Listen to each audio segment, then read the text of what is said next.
Selamat datang, Melissa.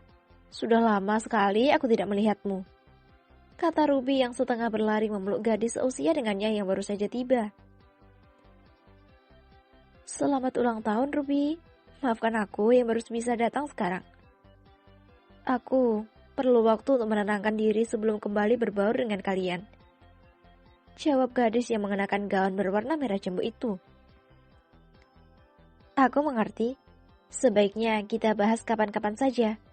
Oh iya, mari aku perkenalkan kepada dua mahasiswa baru di university kita, kata Ruby sambil menarik tangan Melissa Michelle ke arah Joe dan Silas yang berpura-pura tidak melihat ke arah kedatangan mereka. Kak Joe, perkenalkan, ini sahabatku, Melissa Michelle. Mel, ini Joe, mahasiswa baru di kampus kita, dan ini adalah temannya bernama Silas. Mereka berdua ini sangat akrab dengan Tige, kata Ruby memperkenalkan. Hey Joe, senang berkenalan denganmu, kata Melissa sambil mengelurkan tangannya. Hey juga, aku Joe Iprit, senang berkenalan denganmu juga, balas Joe sambil menyambut uluran tangan dari gadis itu. Hey Melissa, aku adalah Silas, pangeran dari New Village, kata Silas yang tanpa basa-basi langsung meraih tangan gadis itu dari genggaman tangan Joe. Minggir kau Joe, ini bagianku, kata Sheila sambil menghalangi Joe yang tampak pasrah mendapat perlakuan konyol dari sahabatnya itu. Oh iya, senang berkenalan denganmu, balas Melissa pula sambil tersenyum. Teng, teng, teng. Suara denting jam berbunyi menandakan bahwa sudah pas pukul 12 malam.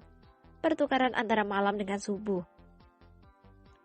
Semua mata kini tertuju ke arah Ruby yang ditemani oleh beberapa gadis lainnya dan mulai sibuk memasang lilin pada kue ulang tahun 3 tingkat yang terletak di atas meja kecil. Semua yang ada di ruangan itu kini bernyanyi sambil bertepuk tangan menyanyikan lagu selamat ulang tahun buat gadis itu. Setelah berdoa, kini Ruby pun mulai meniup lilinnya diiringi tepuk tangan sekali lagi dari para tamu undangan. Ayo Ruby, kepada siapa akan kau berikan potongan kue pertama itu? Tanya mereka. Banyak di antara para pemuda yang berharap agar potongan pertama pada kue itu merekalah yang mendapatkannya. Potong kuenya, potong kuenya, potong kuenya sekarang juga, sekarang juga, sekarang juga. Jangan pernah berikan potongan kue pertamamu kepada Darren atau Dillon. Terlebih lagi kepada Duff Clifford. Atau kau akan menyesal seumur hidup karena akan menjadi boneka mainan bagi mereka. Setelah bosan, kau akan ditinggalkan. Bisik Melissa Michelle ke telinga Ruby. Ruby mengangguk samar mendengar ucapan dari Melissa dan mulai memotong kue ulang tahun itu. Tepuk tangan kembali bergemuruh ketika Ruby selesai memotong kue tersebut.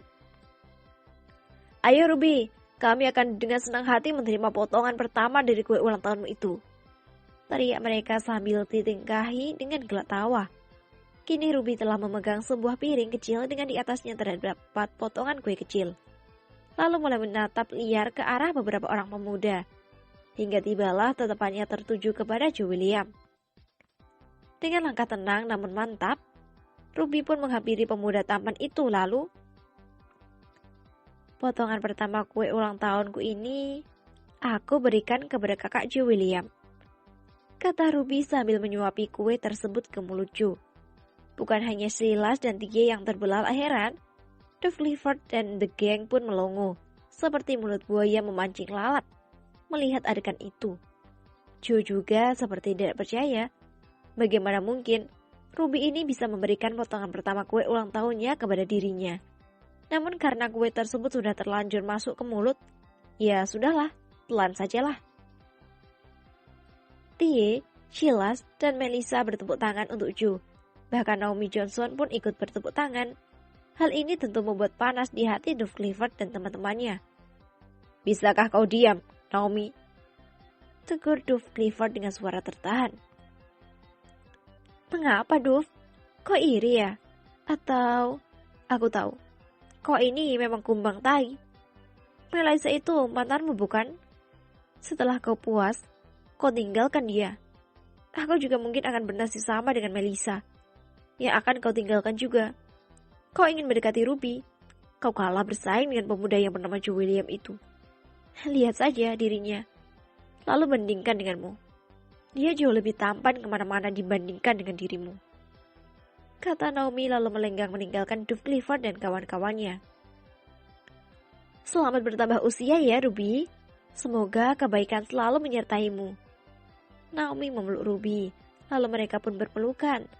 Setelah saling melepas pelukan, Naomi pun kini menatap ke arah Melisa dengan sorot mata meminta pengertian. Tidak perlu diperjelas, Naomi. Aku sudah mendengar semuanya, dan aku dapat memahami keadaanmu. Kalian dijodohkan. Pesanku, berhati-hatilah dalam bergaul dengan mereka. Jaga kehormatanmu. Seorang gadis harus bisa menjaga kehormatan dirinya.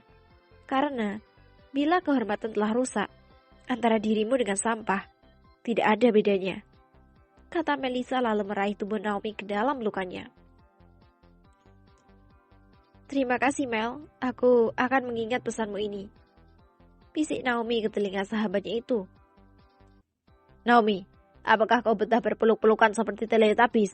Aku ingin pulang. Jika kau masih betah di sini, maka silahkan tinggal. Kata Duff Clifford yang telah kehilangan mood.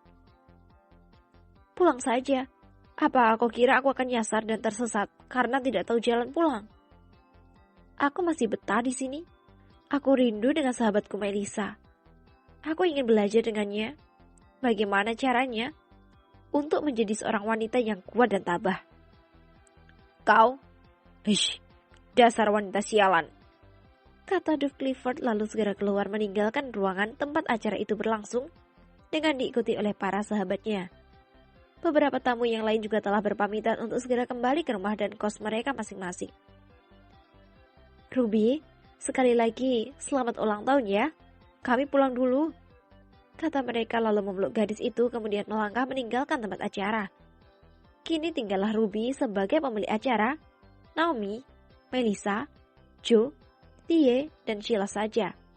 Joe yang entah ketiban rezeki apa malam itu dapat merasakan bahwa masalah malam ini tidak akan sesederhana yang terlihat.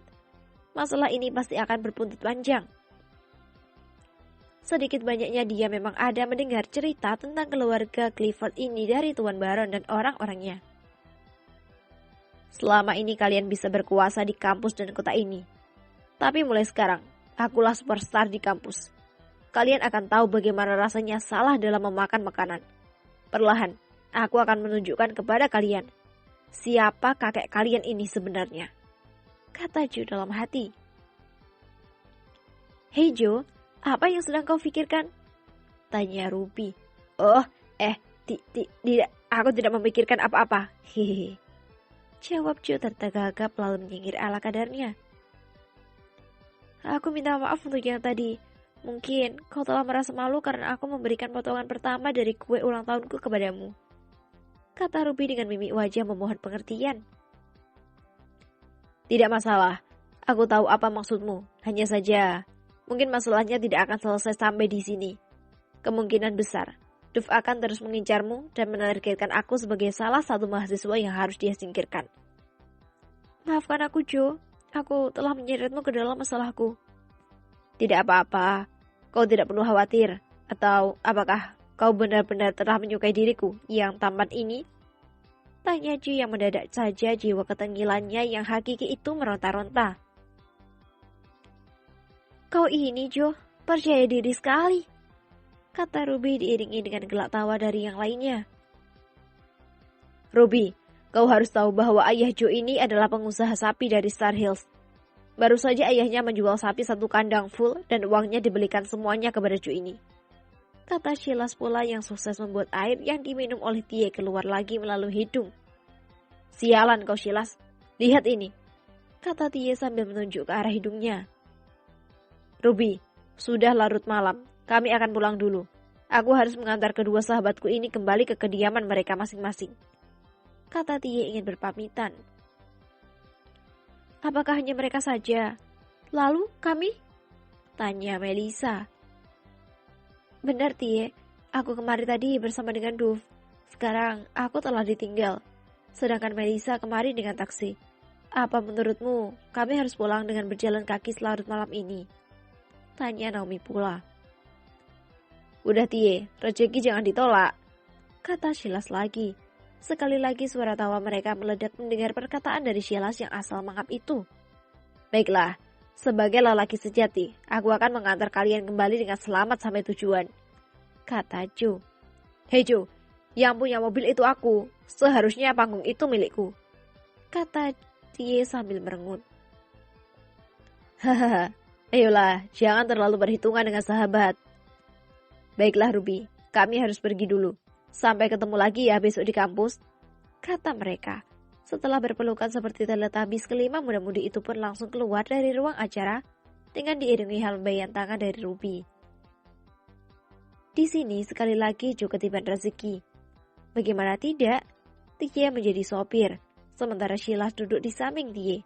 Sedangkan Joe dia duduk di kursi belakang dengan diapit oleh Melisa di kiri dan Naomi di kanan. Benar-benar rezeki nomblok buat Joe untuk malam ini.